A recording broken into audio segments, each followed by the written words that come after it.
Praise the Lord. पुढं परमेश्वराचे भय बाळगणाऱ्यांचा सन्मान करतो. परमेश्वराचे भय बाळगणाऱ्यांचा सन्मान करतो. हे खूप इम्पॉर्टंट आहे माझ्या लाईफसाठी. हे खूप इम्पॉर्टंट आहे मला. जे परमेश्वराच्या भयामध्ये चालतात त्यांचा सन्मान करा. पण आज आदर आणि सन्मान नाही दिसत. Praise the Lord. आज तुम्हाला खरं सांगू, तोंडावरती लोकांना गोड बोलतील आणि मागं त्यांची निंदा करतील. आणि हे जगामधली अपेक्षा, मी जगामधलं नाही बोलत तुम्हाला, हे विश्वासणाऱ्यांसंगत हे घडते, चर्च मध्ये हे घडते. Praise the Lord. हालेलुया. ह्या गोष्टींचा मी आज अनुभव घेते.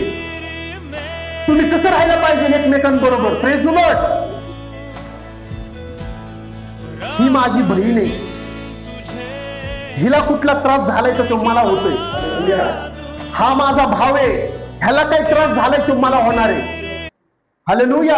एकमेकांची काळजी घ्या. जे देवाचं भय बाळगतात त्यांचा मान सन्मान करा. देवाचा आवाज आहे. Praise the Lord. पुढं आपण वाहिलेल्या शपथेने स्वतःचे अहित झाले तरी ती मोडत नाही. शपथ एकदा घेतली तर ती कधीच मोडू नका.